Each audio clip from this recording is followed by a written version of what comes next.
Good evening friends. आज हम लोग मेरिन ड्राइव की यात्रा पर निकले हैं। यहाँ पर मित्र कहिए या दोस्त कहिए, सभी कह सकते हैं, सभी आपस में निकले हैं घूमने के लिए। लेकिन शुरुआत में ही हम लोग को जाम मिल गया। दनियावा से शुरू ही थी हमारी यात्रा, लेकिन शुरुआत में ही दनियावा फतुहा मार्ग पर जाम मिल गया, जिसकी वजह से हम लोग को गौरी चक संपर चक होते हुए आगे बढ़ना पड़ा।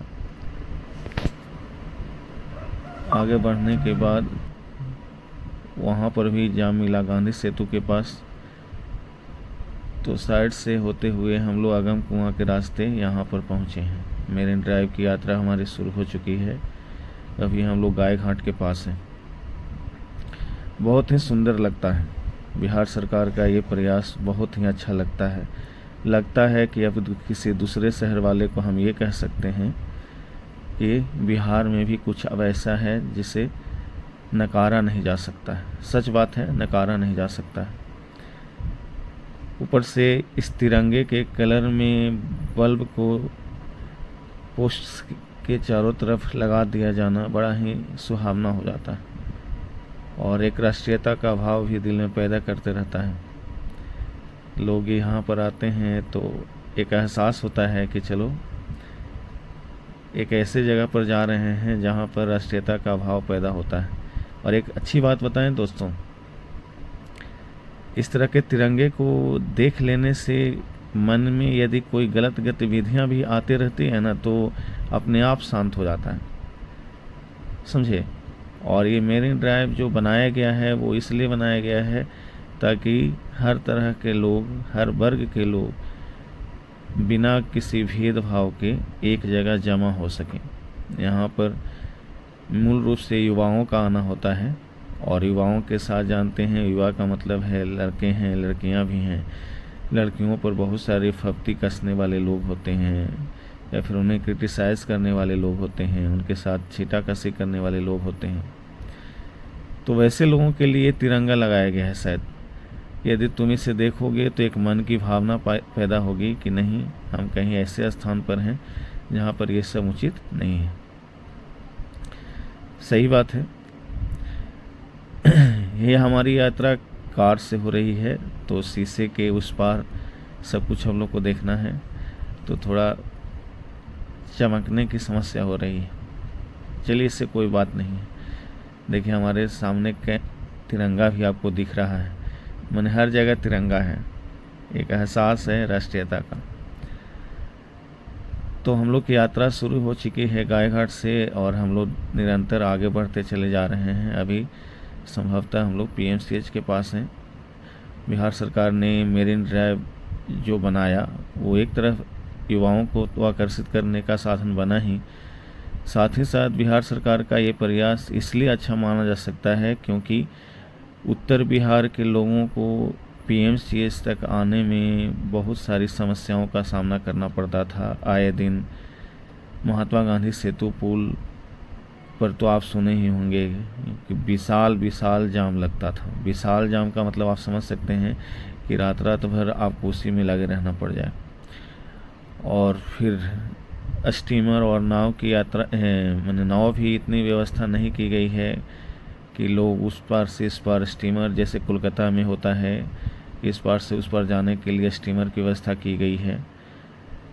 लेकिन यहाँ पर तो उस तरह की कोई व्यवस्था नहीं है। ऐसे में रोड ही एक माध्यम बनता था जो इस पार के लोगों को उस पार से जोड़ सके, उस पार के लोगों को इस पार से जोड़ सके। तो इस मेरिन ड्राइव के न रहने पर समस्या ये होती थी कि उधर के जो लोग होते थे इधर नहीं आ पाते थे। यदि आना भी चाहते थे तो जाम की इतनी बड़ी समस्या होती थी कि लोग आने से ही कतराने लगते थे। तो वैसे में उत्तर बिहार के लोग अक्सर वाराणसी और गोरखपुर की यात्रा पर निकल जाते थे, या फिर यदि हम लोग स्वास्थ्य की बात करें, बीमार लोगों की बात करें, तो वो उधर ही जाना ज़्यादा पसंद करते थे। क्योंकि यदि उनके मन में एक डर होता था कि यदि किसी भी तरह से उस जाम में पड़ गए तो आप समझ लो कि फिर एम्बुलेंस में ही आपकी मौत होगी।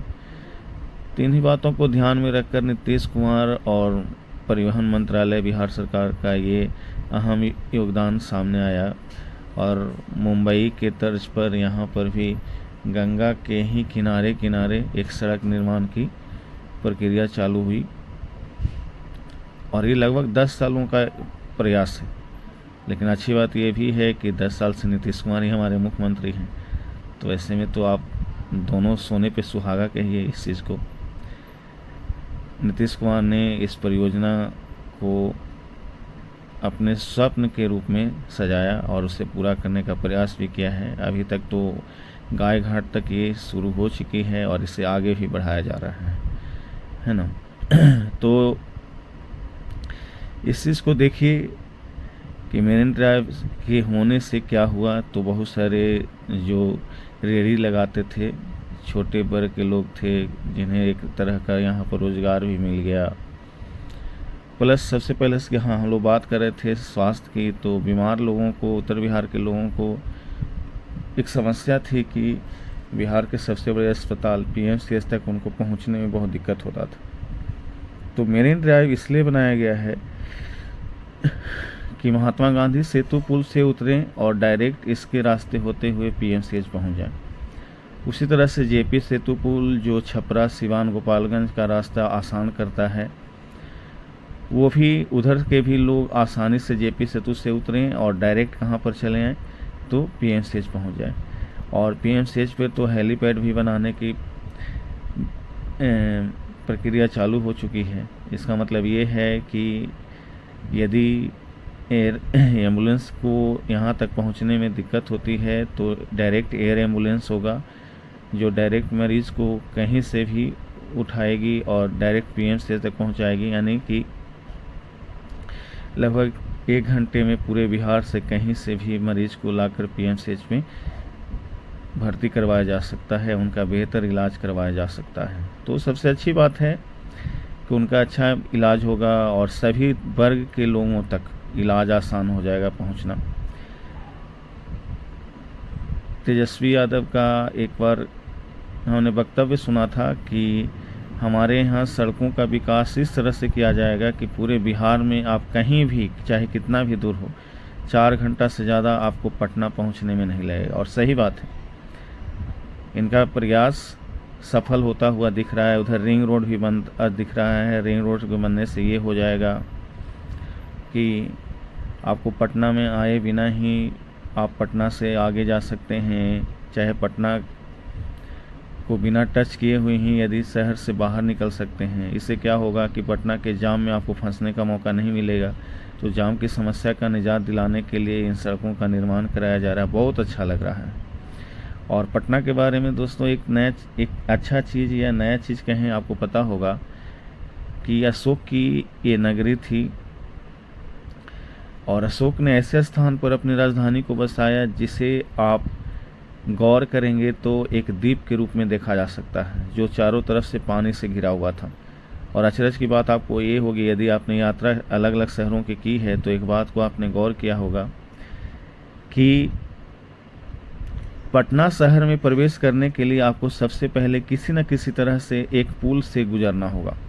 यानी पटना में आप घुसना चाहते हैं तो आपको एक पुल से गुजरना होगा। जैसे देख लीजिए, यदि मुजफ्फरपुर, दरभंगा, सिवान, मधुबनी, मधेपुरा, इन सब इलाकों के लोग यदि पटना में आना चाहते हैं तो उन्हें या तो राजेंद्र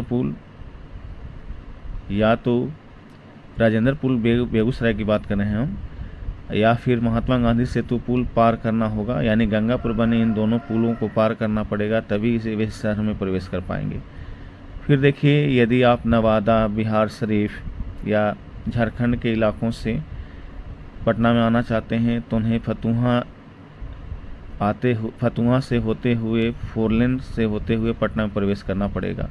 और इस 4 लेन के बीच में ही आपको पुनपुन नदी मिलेगी जिस पर भी एक पुल बना हुआ है। डेट मीन्स इधर से भी आइएगा तो आपको एक पुल को पार करना ही पड़ेगा। फिर आप देख लीजिए, छपरा, सिवान, गोपालगंज के लोग या यूपी के जो लोग हैं यदि पटना में आना चाहते हैं तो वो JP सेतु पुल को पार करेंगे जो भी गंगा पर बना हुआ है। इसी तरह से आरा, बक्सर, इधर के इलाके के जो लोग होंगे और इधर वाराणसी से भी जो लोग होंगे, यदि पटना में प्रवेश करना चाहते हैं तो आरा में बने अब्दुल बारी सिद्दीकी पुल को उनको पार करना पड़ेगा। तो इस प्रकार से कहा जा सकता है कि पटना जो है एक ऐसा जगह है जो चारों तरफ पानी से घिरा हुआ है और ऊंचाई पर बसा हुआ शहर है, लेकिन इसके कुछ इलाके नीचे स्तर के हैं, जैसे कंकड़बाग का इलाका जो बहुत नीचा है। आपको 2019 की बारिश याद ही होगी, जिस समय पूरी तरह से पटना जलमग्न हुआ था। तो ये चीज़ है पटना की, यदि आप उत्तर की तरफ बढ़ोगे तो थोड़ा ऊंचा लगता है, जहाँ पर पटना यूनिवर्सिटी को बसाया गया, स्थापित किया गया 1916 से ही आप इसको देख रहे हैं। तो यहाँ के कुछ इलाके ऊंचे लगते हैं, फिर उधर जाइएगा तो धीरे धीरे दक्षिण की तरफ बढ़ते जाइएगा और वो थोड़ा सा नीचे होता जाएगा। और कंकड़बाग में तो स्थिति बहुत दयनीय हो जाएगी, क्योंकि वहाँ पर शहर नीचे होता चला जा रहा है। लेकिन बिहार सरकार का प्रयास अथक है और उन्होंने ड्रेनेज सिस्टम को बेहतर बनाने के लिए प्लस नमामि गंगे जैसे प्रोजेक्ट को लाया, ताकि शहर को सुरक्षित रखा जा सके, फिर से न डूबे, नहीं तो स्थिति और फिर आने वाले दिनों में ख़राब हो जाएगी। तो देखिए अब हम लोग पहुंच रहे हैं गोलंबर के पास। जेपी सेतु आपको दिख रहा होगा, साइड में देखें आपको जेपी सेतु दिख रहा होगा। ये जेपी सेतु क्या करेगा तो पटना को छपरा से डायरेक्ट जुड़ाएगा। बहुत ही अच्छा है, बहुत ही अच्छा प्रयास है नीतीश कुमार का। इससे क्या हुआ है, मरीजों को एक जगह से दूसरी जगह माने अन्य शहरों से पटना तक पहुंचने में बहुत आसानी हो गई, बहुत आसानी हो गई। मैं यदि अपने पॉइंट ऑफ व्यू से कहूं तो मुझे बहुत अच्छा लगता है नीतीश कुमार का ये प्रयास। हमारे बिहार को उन्होंने एक नई सौगात दी। अब युवाओं को भी कहने में अच्छा लगता है कि हम लोग को भी मेरिन ड्राइव जाने का मौका मिल रहा है। देखिए रेडियाँ लगी हुई हैं, रेडियों के आगे पीछे भीड़ जुटी हुई है। और एक अच्छा ये लगता है ना कि मतलब यहाँ पर जब लड़कियाँ स्वच्छंद रूप से घूम रही हैं और कोई भी इस तरह की कोई परेशानी नहीं है। देखिए पुलिस की व्यवस्था बहुत कम है, फिर भी आपको किसी भी प्रकार की यहाँ पर शिकायत आपको देखने को नहीं मिलेगी। इससे आप अंदाज़ा लगा सकते हैं कि बिहार अब विकसित हो रहा है। बिहार पर जो पिछड़ेपन का आरोप लगा हुआ था कि पिछड़ा हुआ राज्य है, यहाँ के लोग मानसिक रूप से बीमार हैं, आगे बढ़ना ही नहीं चाहते हैं। तो नहीं, उन्हीं लोगों के मुंह पर ये तमाचा है कि देखो इतनी भीड़ है, कोई भी पुलिस की व्यवस्था नहीं है, ना के बराबर है। इसलिए ना के बराबर है क्योंकि ज़रूरत ही नहीं पड़ती, लेकिन फिर भी नीतीश कुमार ने हर जगह पर पुलिस की पूरी तरह से व्यवस्था कर रखी है और पुलिस वाले भी यहाँ पर सहयोगी हैं। किसी से कोई बात नहीं करना है, बस ज़रूरत के हिसाब से हेल्प करना है। एक हेल्प डेस्क के तौर पर वे लोग काम करते हैं। अच्छा है इनका प्रयास, मुझे तो अच्छा लगा। और देख लीजिए कई तरह के यहाँ पर रेड़ियाँ हैं जो लोगों को अपनी तरफ आकर्षित करती हैं। थोड़ी सी गाड़ी लगाने वाले लोगों की थोड़ी समस्या है, तो थोड़ा दूर दूर जाकर गाड़ी लगाते हैं, लेकिन सड़क को इस तरह से निर्मित यहाँ पर किया गया है ना कि आपको इस तरह की परेशानी आपको देखने को नहीं मिलेगी। अच्छा लगेगा कि चलिए आप कहाँ पर आए हैं। धीरे धीरे देखिएगा रेडियों की संख्या कम होती जाएगी, क्योंकि यहाँ पर भीड़ थोड़ा कम लगता है। जहाँ भीड़ ज़्यादा लगता है वहाँ पर भीड़ उसी के हिसाब से दुकानें भी हैं। यहाँ पर दुकान कम है इधर धीरे धीरे, और इसी वजह से इधर चार पहिया वाले जो लोग होते हैं इधर ही आना पसंद करते हैं। तो चलिए देखिए, हमने एक बात कही, ये मस्ती नहीं, इसे एक सौगात कहिए, नीतीश कुमार का गिफ्ट कहिए बिहार वासियों को, और बिहार सरकार का गिफ्ट कहिए, जिसमें कहीं ना कहीं एक योगदान केंद्र सरकार का भी होता है, लेकिन नीतीश कुमार ने इस पहल को आगे बढ़ाया, इसीलिए उनका योगदान को मैं सबसे ज़्यादा महत्ता देता हूँ। पथ निर्माण विभाग को भी मैं तहे दिल से